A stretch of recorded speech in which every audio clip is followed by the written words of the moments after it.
So this is probably my favorite mid-season target that I want the Lakers to sign on a reasonable one-year deal, and I've been really excited to make this video.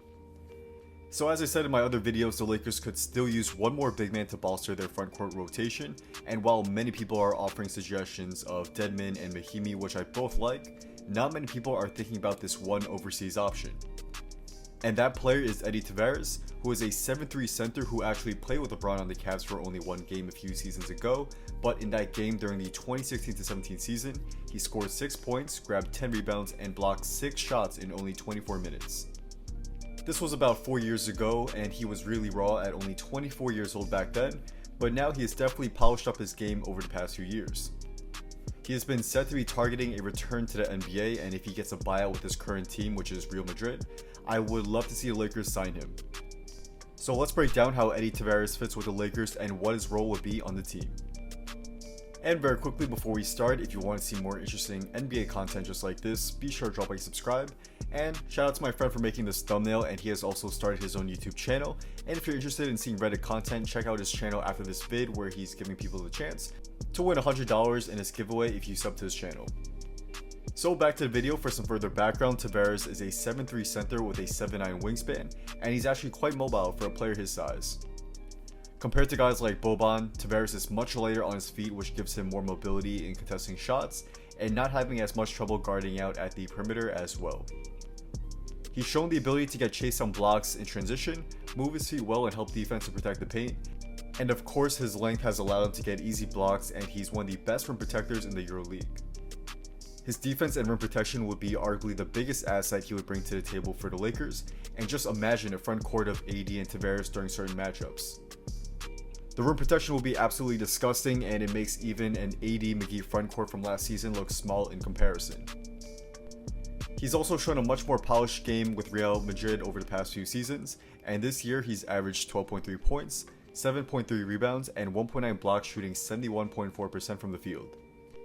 Stats are always somewhat deflated in the EuroLeague compared to the NBA, and those numbers are actually very impressive in this league, even though they may not pop out of the page at first glance.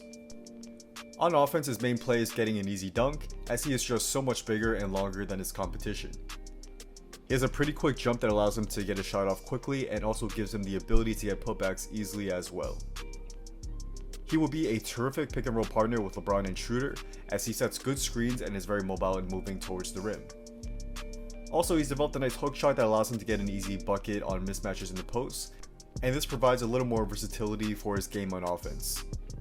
But besides that, he doesn't have a 3-point shot, but should really be a huge net positive on offense if he just focuses on being an efficient finisher in the paint like he is currently doing for Real Madrid. Overall, I would love to see the Lakers sign Eddie Tavares. He has really improved his game over the years, as he's now starting for arguably the best team in the EuroLeague, and he will provide LA with that big man to help provide another look in the front court that they don't already have. They could still use another athletic rim protector that they lost when Howard and McGee did not return this past offseason, and Tavares could do just that. While I don't expect him to see consistent minutes given the Lakers already have a solid rotation, he can provide instant rim protection in a pinch if there's injuries or in certain matchups, and I think he could potentially be even better than the other options such as Dedmon and Mahimi. We'll see what happens, but I would love to see LA sign Tavares, whether it be on a 1-year prorated contract or potentially on a 2-way contract, since the NBA is thinking about allowing another 2-way slot.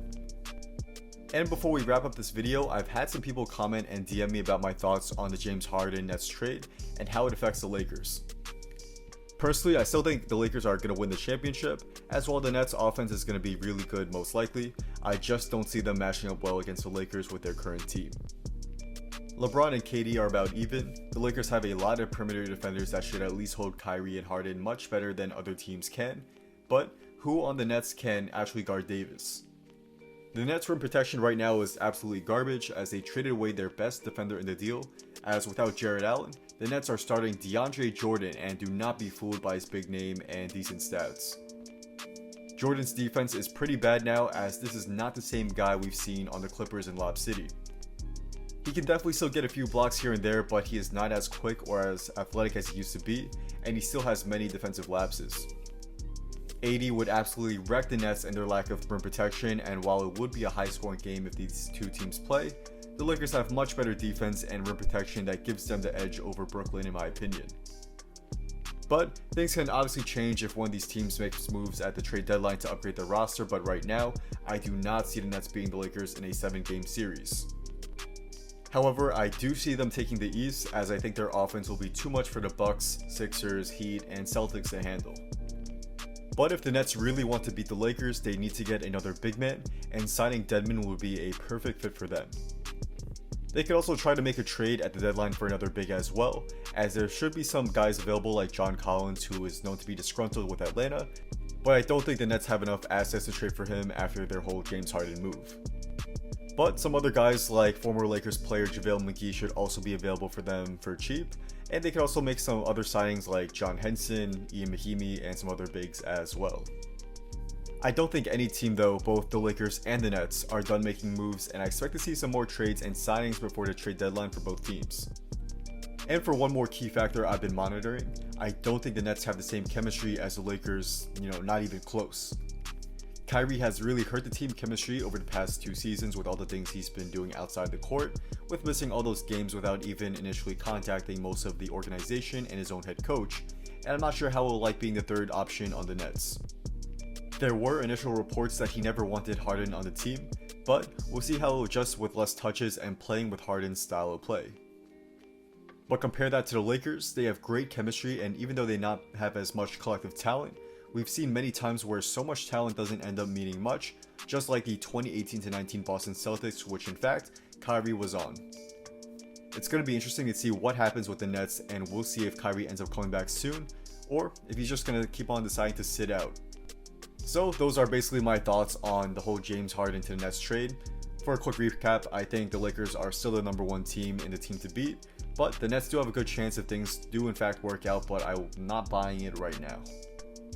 So that's a wrap. Thank you guys all for watching. If you guys did enjoy this video and want to see more daily NBA content just like this, be sure to drop a like, subscribe, and also be sure to turn on post notifications so you can stay updated on when this video will be coming out. Also, be sure to follow me on Instagram and hit me up if you want to talk about basketball or business. Just drop a comment down below on my photo or DM me and I'll definitely try to get back to most of you guys there. Drop a comment down below, do you think the Lakers should sign Eddie Tavares, why or why not? And do you think the Lakers are still the number 1 team in the NBA? Let me know down in the comments below as I do our comments. I'm definitely interested to see what you guys have to say here as well. So without that being said, once again, thank you guys all for watching, and hopefully I'll see you on our next video. Peace.